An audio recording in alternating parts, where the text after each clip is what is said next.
কেন্দ্রীয় trade union সমূহ, সর্বভারতীয় ফেডারেশন সমূহ এবং বিভিন্ন গণতান্ত্রিক সংগঠনের উদ্যোগে কেন্দ্রীয় সরকারের জনবিরোধী নীতির প্রতিবাদে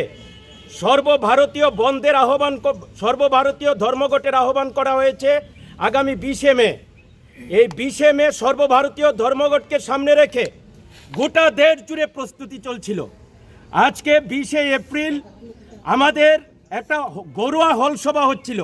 এই ধর্মঘটের প্রস্তুতিতে গোটা দেশব্যাপী কর্মসূচির অঙ্গ হিসাবে কিভাবে আমরা আমাদের মহকুমায় এই কর্মসূচি রূপায়ণ করতে পারি তার জন্য একটি ঘরোয়া সভা।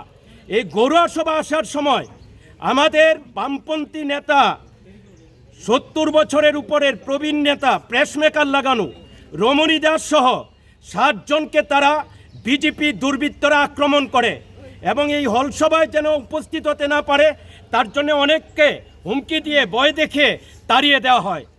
বিজেপি জোট সরকারের আমলে গণতন্ত্র লুণ্ঠিত, পদধূলিত, যতদিন যাচ্ছে বিজেপি জনবিচ্ছিন্ন হচ্ছে। আর এই জনবিচ্ছিন্নতা থেকেই তারা গণতন্ত্রকে জবাই করছে, রক্তাক্ত করছে। কোনো সভ্য নাগরিক, কোনো গণতন্ত্রপ্রিয় প্রগতিশীল মানুষ, কোনো ধর্মনিরপেক্ষ মানুষ এ ধরনের বর্বর আক্রমণকে মেনে নেবে না।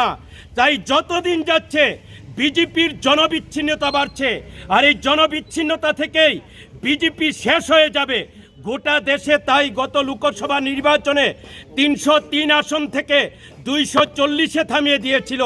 400-র স্বপ্ন দেখেছিল, এই স্বপ্ন খান খান করে দেয় দেশের জনগণ। তাই আগামী দিনেও ত্রিপুরার মানুষ উপযুক্ত জবাব দেবে। যেভাবে তারা গণতন্ত্রকে রক্তাক্ত করছে, লুণ্ঠিত করছে, তার জবাব